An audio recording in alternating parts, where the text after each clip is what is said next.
Doc, is it possible that I'm attracted to these negative people?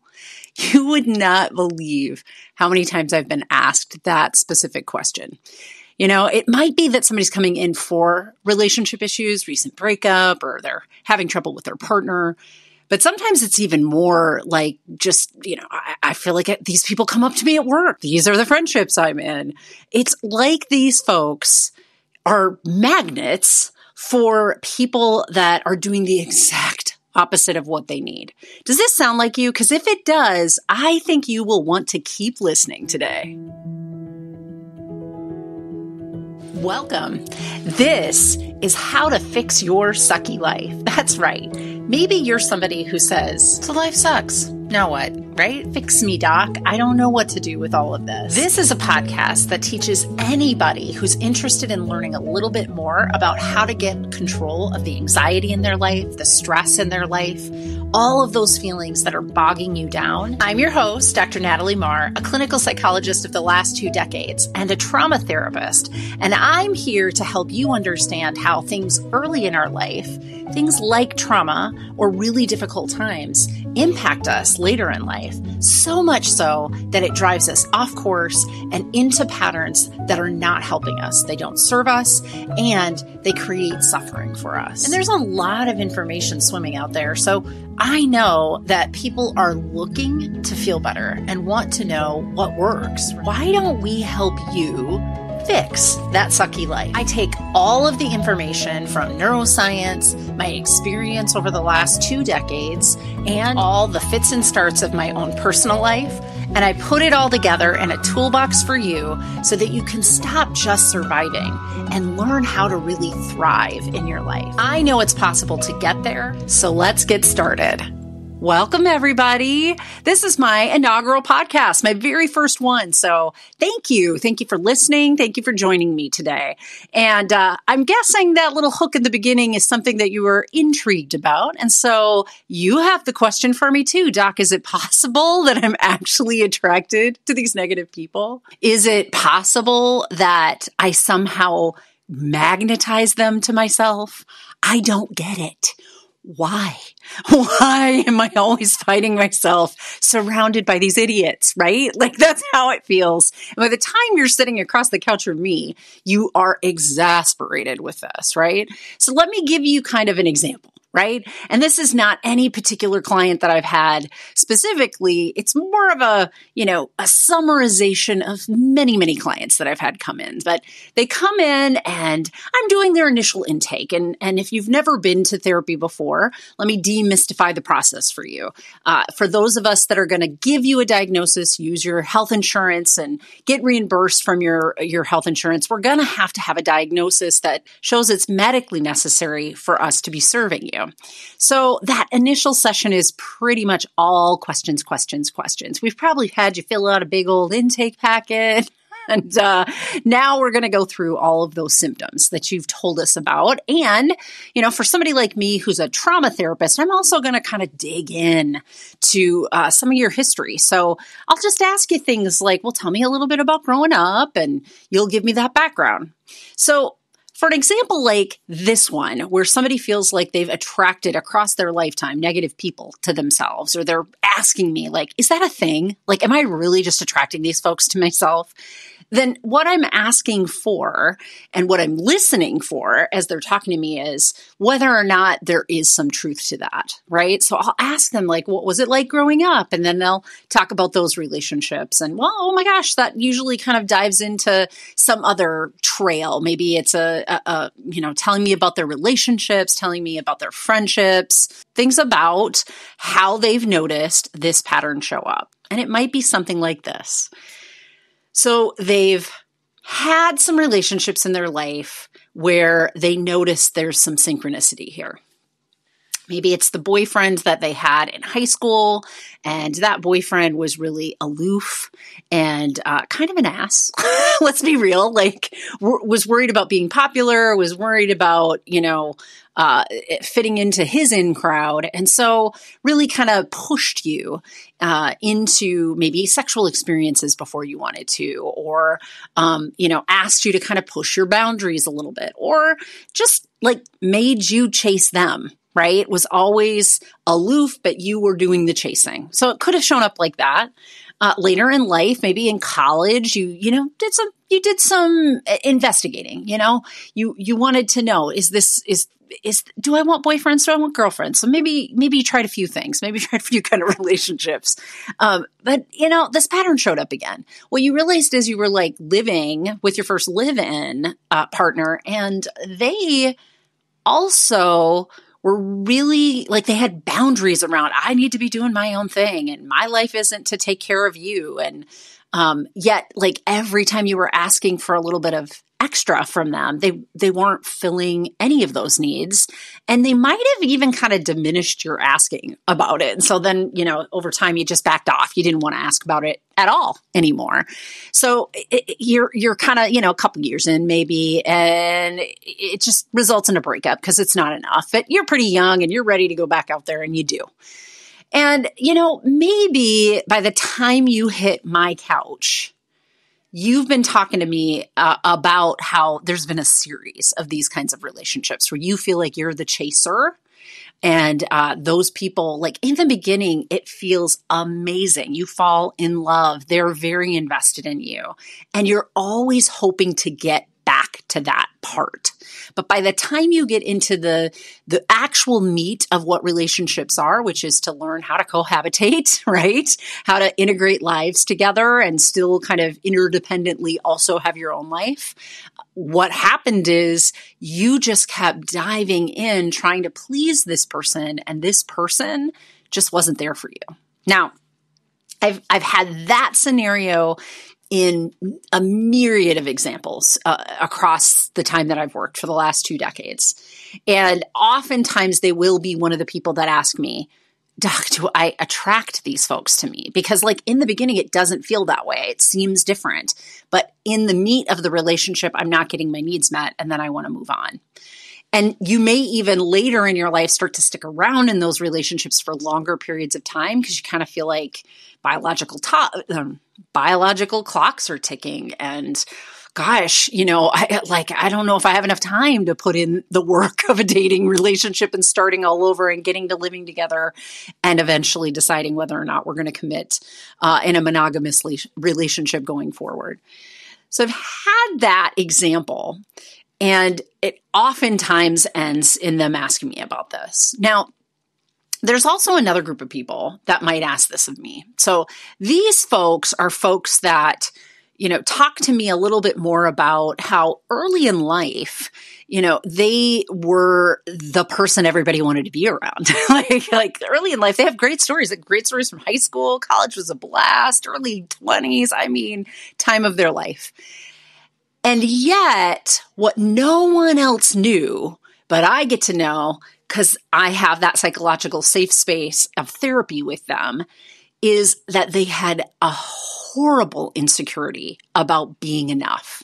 A horrible insecurity about it, right? They were always comparing themselves. They were always like worried, am I pretty enough? Am I fit enough? Am I smart enough? Am I successful enough? Enough. Like that theme just regurgitated itself in so many different ways. So they're here sitting across the couch from me, and then how it sometimes comes up for them later in life is sometimes it is in their relationships, but it's more like, I just feel like relationships are work. Like I'm always, on, even with my partner. Like I never have any downtime because then I come home and I have to be on. And, really worried about the mask. They might even find themselves caught in some scenarios where they haven't been completely honest with their partners. And it probably started kind of like a little white lie, right? Kind of started as, I just didn't want them to know this part of me because I was afraid gosh, if they knew this, they'd like me less, or God forbid, they might actually want to break up with me. So I just didn't talk about it. But now, like, I have to hide that. I have to hide that aspect of myself and hide that part of my life. And I just don't feel enough in this relationship. And that starts to erode at them. So they're across the couch from me. And now they're asking, am I just attracted to these people that never will just let me be my authentic self?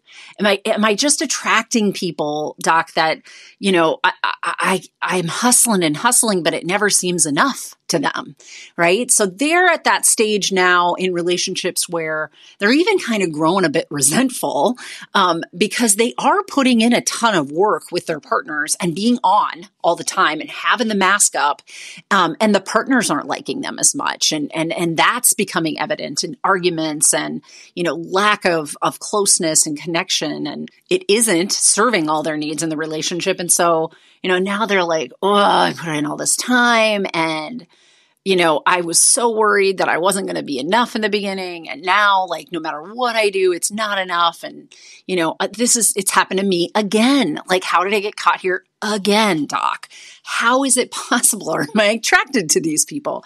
So these are a couple really great examples of how possibly our blueprints, that's what I'll call them, our blueprints or our maps in our brain for how to be in relationships has now impeded our ability to actually gain anything from our relationships as adults to the full capacity that we want, right? I mean, now some of these clients are not as distressed as others. However, there is, you're across the couch from me, so something's up, right? Something about it isn't meeting your needs, isn't working for you. And it's an interesting question, really. Is it possible I'm doing something? And it usually doesn't come until a little bit, closer to late 20s, 30s, 40s. I mean, it depends on the individual. It depends on how many of these relationships they've noticed. But honestly, there has to be a certain amount of times this has happened to be reflecting back and thinking, maybe this is a pattern, and maybe in the pattern, I'm the common denominator. And Doc, tell me, am I attracted to these people? Now, the catch-22 for me on my side of the couch is you don't want to know. You don't want to know that you're the one that's creating this problem.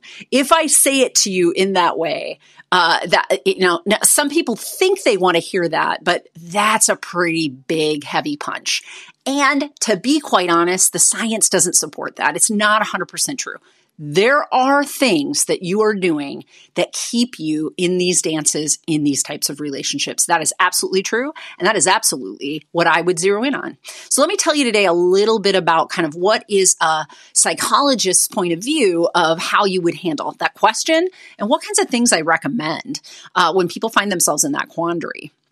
So first of all, what I investigate here is relationships with parents, with safe adults in your early childhood, and I'm looking for this pattern at some soft level that showed up earlier. Now, for some people, I'm a trauma therapist, so some people that's an actual trauma. Sometimes it's not, though. Sometimes it's much less. It seemed like less, but I want you to remember that children are not the most resourced of all of us, right? They can't handle it when they're rejected by the one or two or three people in their life that are supposed to love them no matter what. And when that gets conditional, when their guardians are conditional in their love, when their guardians are underdeveloped emotionally themselves, like they're immature emotionally themselves, when they are suffering in some sort of mental health capacity, or when the situation is one that's, of turmoil, say divorce. And gosh, more than 50% of the marriages, I believe that's still the statistic in America, are going to result in that. And so a lot of kids are experiencing this. I'm looking for this pattern when it first originated. That's the kind of therapist that I am. And what we'll dig through is kind of better understanding how originally in a child's mind it made sense to develop the things that you're doing in your present relationships that's no longer serving you. Now, with that first example, the person that's always chasing, the person who's feels the person on the other side, feels their partners on the other side are flat or not invested in the relationships or putting up firm boundaries. And so they're always anxious in these relationships and leaning in and wanting more. The more they do that, the more these partners pull back. This can often be drawn back to attachment theory. Now, if you haven't heard about attachment theory, I'm not going to get into the nitty gritty of the science for you today, but there are secure attachments, adults that kind of feel pretty secure and can handle a certain amount of distress in their relationships. And that's usually created in a family system where the guardians or those original safe adults were giving them enough, right? Giving them enough love. The love wasn't completely conditional, and they always felt loved. They might have had some conditions on their behavior, right? Parents can love the kid and not the tantrums, but they always felt loved. They always felt like their family had their back. You didn't come from that environment, then you have an insecure attachment. And there's, some different variations of that. Originally, it was anxious, avoidant, and a mixed version of that. So anxious, avoidant. And now, as that was kind of in the early 60s. And now as we've moved on, we have a few more ways of looking at. Disorganized is one of the words that'll come up if you Google attachment styles. But the type of attachment style that I'm referring to is this cat and mouse game that can happen when you've got an anxious attached partner, an avoidant attached partner. The anxiously attached partner seeks the validation of the other to make sure that they are still connected. And the more the other sets limits, even that are healthy limits, the more activated they get, right? The more they think, oh, something's wrong. Like, oh, they want to go do things by themselves. That must mean they love me less.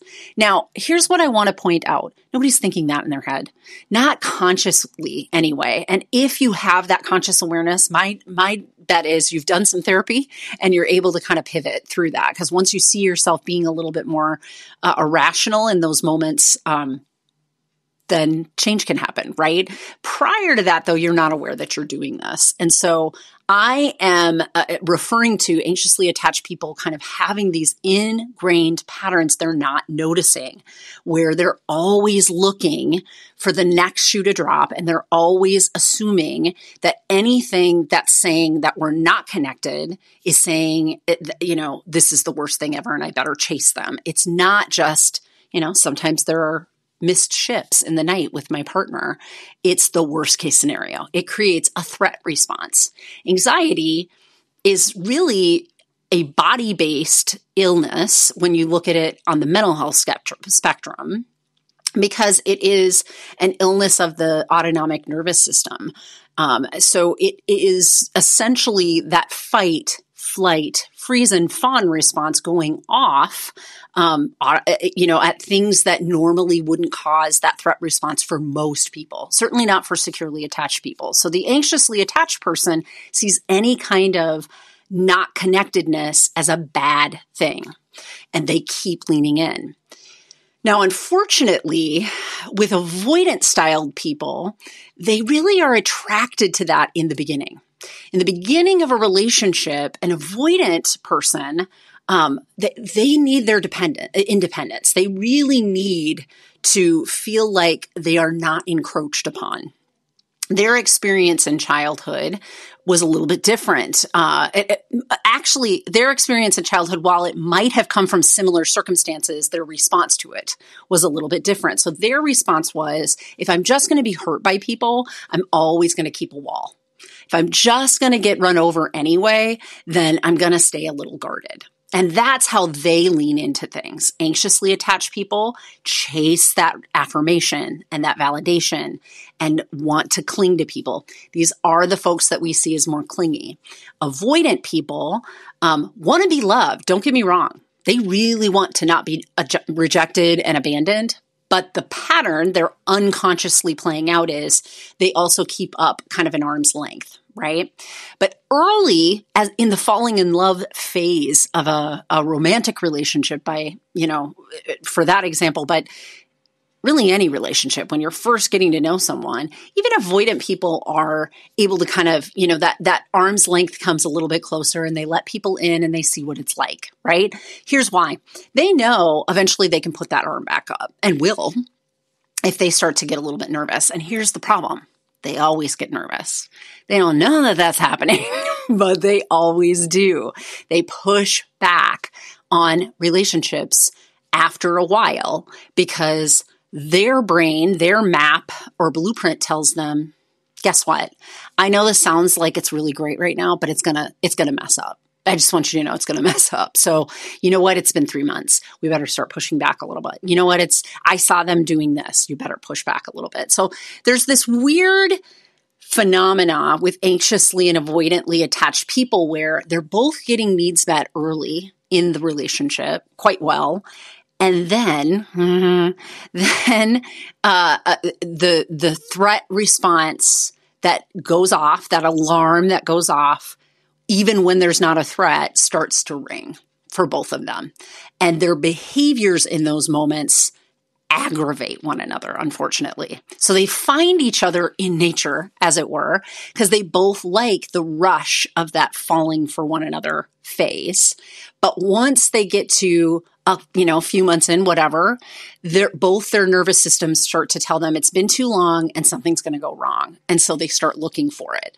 When the anxious person's looking for it, they're leaning in more. They're getting more needy. When the avoidant person is looking for it, they are leaning out. They're like, we need to put up more boundaries. They're encroaching on our space. They are going to hurt us. We don't need that from them. We don't need to be responsible for all those things, right? So that was in my first example. This is the doc. Am I attracting these people? I always feel like I get in the relationship, it's great, and then they start to pull back from me.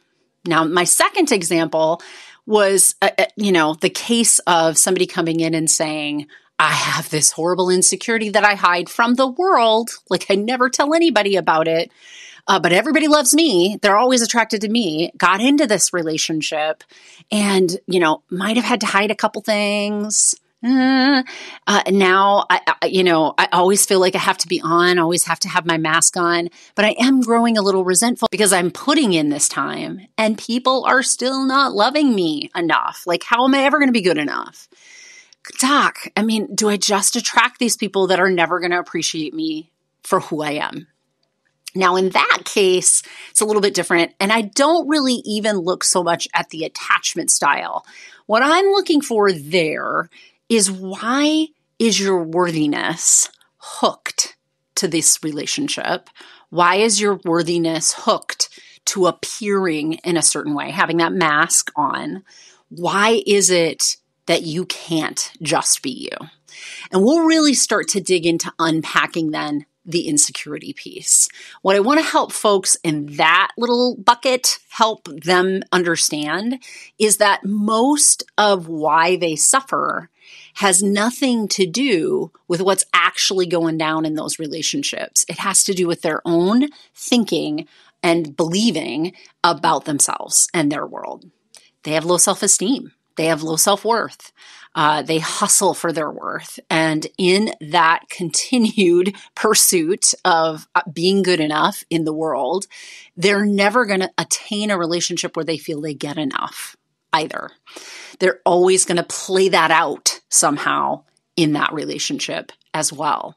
So, I unpacked both of these cases for you. And now what I want to recommend is something that you could start to do. If you feel like you are somebody that starts to ask yourself, am I attracting these people? Then here's what I want you to do. I want you to assume there is a part of this that is something you're doing that keeps you in lockstep in these patterns of behavior. And instead of being mad at yourself about that, instead of being judgmental with yourself or hard on yourself, I'm going to advise you to do it a little differently. I want you to take a look at yourself and love yourself and watch yourself do all these behaviors. I know that's rough. I know it's hard, but I want you to be compassionate, kind, understanding towards yourself, and curious. and paying attention. Because I am wondering, are you caught in one of these places? Are you feeling more anxiously attached? Are you chasing someone who is pushing away from you because of the neediness that you're presenting? If that's you, that's okay. I want you to be fully aware of that. I want you to be so fully aware of it that you start to see where that's showing up for you, like how it is that you're over-interpreting a behavior of your partner. And as you start to recognize that more and more, I want to encourage you to build a new way. Instead of looking for affirmation outside of yourself, how do you build that affirmation inside yourself?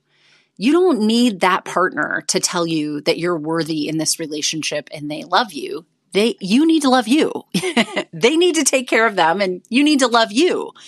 And when you are fiercely protective of who you are and the value that you bring in those relationships, you're a lot better off in helping yourself make sure that you're not putting up with things that you wouldn't want to.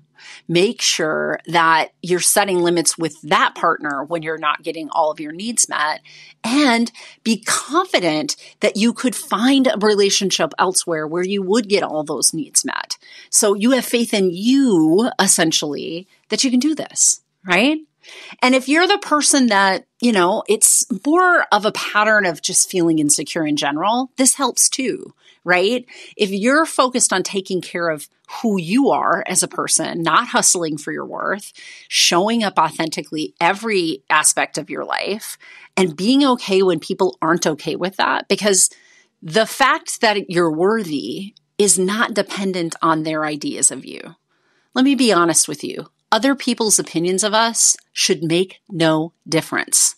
I'm going to say that again. Other people's opinions of us should make no difference. What should always matter is your opinion of yourself. And you should always be striving to focus on loving and taking care of that being. Because I promise, if you always are compassionate and kind and understanding with yourself, you let yourself fail. You may even let yourself fail at full speed, and you're there to catch you. And if all of your attachment issues or insecurities or whatever are out there, but you've got your own back, you suddenly create a foundation on which every other relationship like this is built on that goes a little bit better for you, I have faith in me. I don't have to have trust in the other person necessarily in every aspect. And trust is an interesting thing, because I think what trust in most of our minds means is, well, if I trust this person and they fail me, they have to build that trust again. Not necessarily. You need to have trust with you. That's the important piece of that trust. You need to know that you're going to discern for yourself in every step of your life, is this okay for me? Is this serving me? And then you're going to set boundaries and stand up for yourself when it isn't serving you.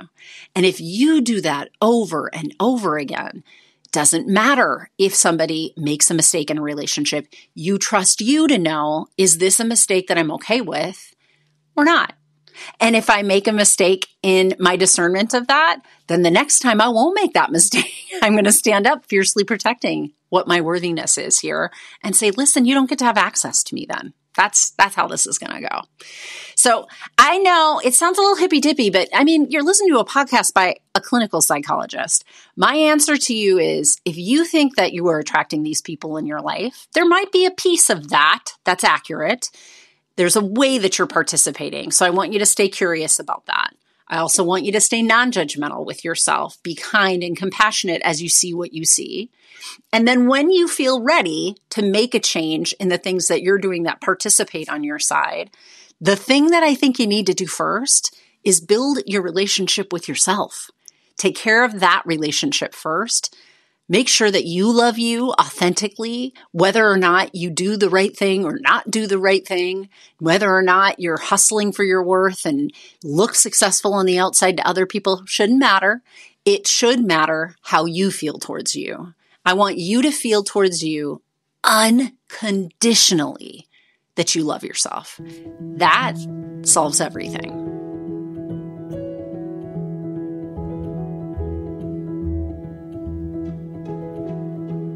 because I am a licensed clinical psychologist in the state of Minnesota, I need to be sure that you understand this podcast is for educational and entertainment purposes only, and it is not a replacement for any mental health or medical therapy, counseling, or other treatments. I also want to be sure that if you are in crisis, that you seek out help. So I'm going to share with you here 2 different resources that you might use for yourself or someone else you know that's close to you in crisis.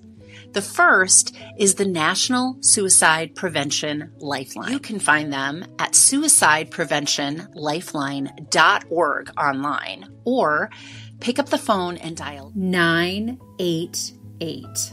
And you can talk to somebody right away if you're in crisis. Now, if you're somebody who doesn't like to pick up the phone to talk to somebody directly, there is also a crisis text line. You can find them at crisistextline.org online, or you can text HOME to 741-741, and you'll reach somebody right away to help you in crisis. Thank you so much for listening to the podcast, and I strongly encourage that you like and follow us wherever you find your podcasts. Share us if you like an episode and think somebody could use that information, and certainly leave a review if you feel like there's something that really resonated for you. It helps me when I see those reviews to make sure to have relevant material on the podcast that you want to hear about.